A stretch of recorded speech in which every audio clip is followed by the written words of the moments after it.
একটা বাদাম নেন না, মাত্র 5 টাকা করে।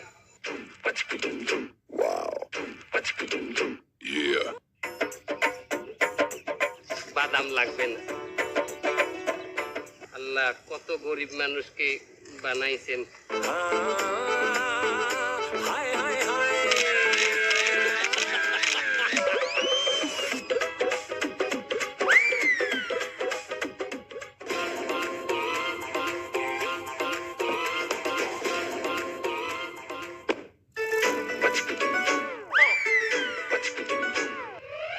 ড্রাইভার যে স্যার, আজকে কমে যাবা? ওই মেডিকেলের ছাত্র গো ধরছি স্যার। মেডিকেলের একটা প্রশ্ন বিক্রি করার কথা না? আচ্ছা ঠিক আছে, তা চলো। স্যার আজকে একটু আপনি নিজে কথা বলবেন? হাব বেটা, আমি নিজে কথা কইলে এটা মানায়? তুই নিজে যাবি হইনে, যাইয়ে সব ডিল ফাইনাল করবি, আমি নিচে গাড়িতে বইয়ে থাকবো। স্যার কত করে যাবো? 25 লাখ। একটা প্রশ্ন 25 লাখ মানবে? এবারে স্টুডেন্ট গুলা যখন পাস করিয়ে ডাক্তার হইবে, কোটি কোটি টাকা ইনকাম করবে, তোরে আর আমার একটাও দেবে? হ্যাঁ দেবে না। ল ল ল।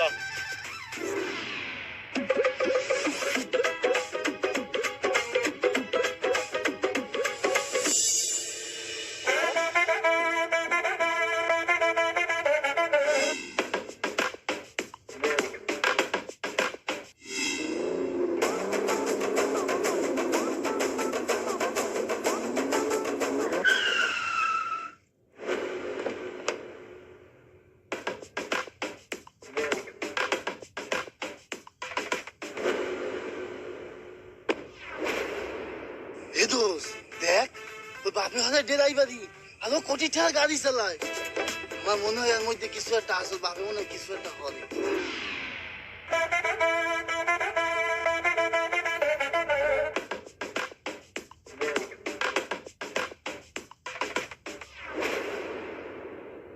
শুনলাম তোমার আব্বা নাকি অসুস্থ।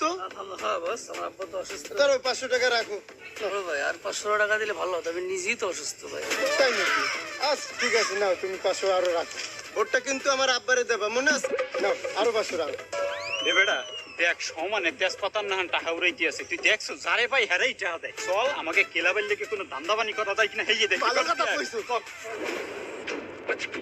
আসসালামু আলাইকুম না ভাই। ওয়ালাইকুম আসসালাম। সবাই যে দান সকাত করতে আছেন না ভাই, মগো ক্লাবের জন্য যদি কয়টা টাকা দান করতেন না ভাই। কিসের ক্লাব? না ভাই ডলা ক্লাব। ডলা ক্লাব মানে? ওই আমরা তো ডলি তো না ভাই, এই জন্য ক্লাবের নাম দিছি ডলা ক্লাব। কি ডলো? আমরা গরিব না ভাই। না ভাই সন্ধ্যাকালে করে পাতা সাতা আইনা ডলা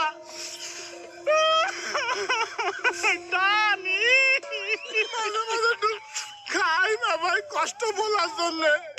আসলে তোমরা বেমালা গরিব, এত খাওয়ান থাকতে পাতা সাতা খাও। ঠিক আছে ঠিক আছে, আর বুঝান লাগবে না। ধরো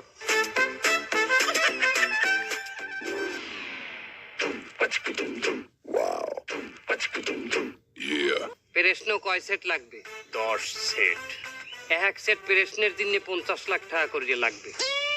কয়েন কি আপনি না আমার ডে কইছিলেন একটু কম দামে প্রশ্ন দেবেন?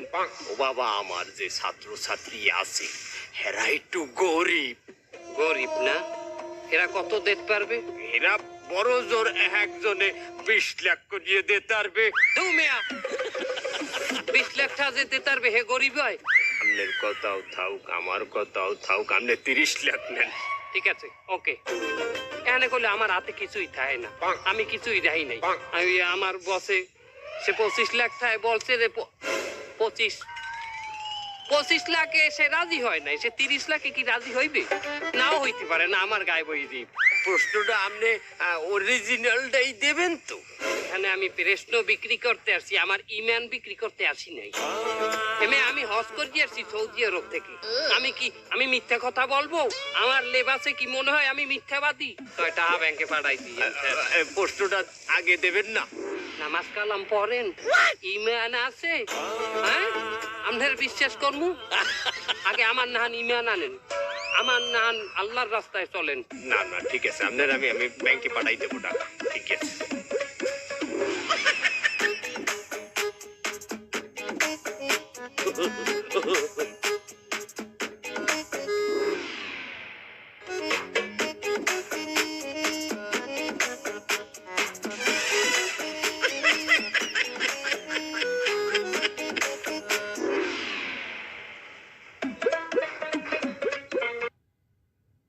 ফোন কিনতে চান কিন্তু টাকা নেই, তাহলে একটি কাজ খুঁজুন, কিন্তু এটা কি খুব কঠিন? হ্যালো, এ তোর ক্যামেরাম্যান কই? এবার না, আমি নামাজে খারাইছি, ক্যামেরাম্যান কই?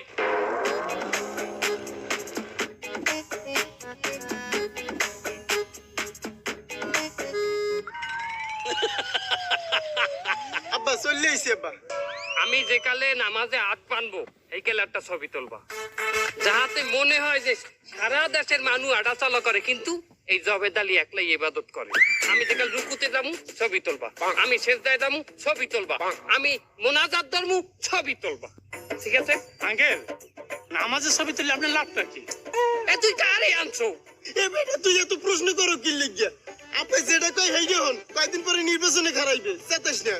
আরে নির্বাচন করবে ঠিক আছে, ভালো কথা, তাই নামাজের সাথে কিসের সম্পর্ক? এবার নামাজ কালাম ইবাদত মানে কি? একটা ধর্মীয় জিনিস, এইটা একটা অস্ত্র, এইটাকে পুঁজি করিয়া একটা বন্দুক বানাইয়া, ধর্মীয় বন্দুক, মানুষের অন্তরে গুলি করবো, সোজাসুজি ইমোশনে গুলি করবো। এই ফির কি বলছো বাবা? ছবি তোল আর প্রশ্ন করিস না, যা।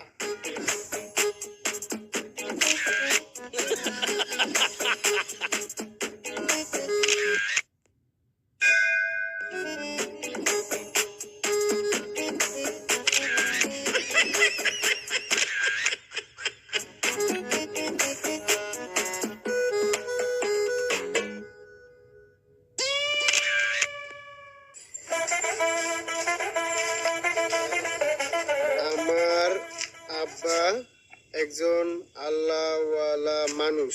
তিনি যেখানেই নামাজের ওয়াক্ত হয় সেখানেই দাঁড়িয়ে যান। তিনি এক ওয়াক্ত নামাজ কাজা করেন না। আমার একজন বন্ধু ছবিটি তুলেছেন, তাই আপলোড করলাম। দাদা দেখ দিই, এই লোকটারে কি চেন ভাই? দেখ রাস্তার পাশে সারা মানুষ আগে বেড়ায়, আর এই মানুষ দিয়ে নামাজ পড়ে। আরে হয়, আমি একদিন করে দেখছি কি প্লেনের ডানার উপরে দাঁড়াই নামাজ পড়তে আছে। না জানি কত আল্লাহ আর অলৌকিক শক্তি আছে। সুবহানাল্লাহ, আরে মুই পাইলে আর মুড়ি দইতাম। তুই কি আর মুড়ি দবি? না, আমি আর মুড়ি দিতে পারবো না। একা আমি আগে একজনের মুড়ি দইছি, হে আবার এর থেকেই বেশি শক্তিশালী। হে সমুদ্রের মাঝখানে বোয়াল মাছের উপরে দাঁড়াইয়া নামাজ পড়ে। না না, তুই ওই বল মাছ টল মাছ বাদ দে। বোঝো তুই প্লেনে আকাশে ওরে, এই প্লেনের উপর দাঁড়াই এরপর নামাজ পড়ে, হে বেশি শক্তিশালী। আমি আর মুড়ি দমু বেটা, ছট। বাংলাদেশ থেকে প্রতি বছর প্রচুর পরিমাণে মানুষ নেপালে আসে। কেউ আসে ভ্রমণ করতে, কেউ বা আসে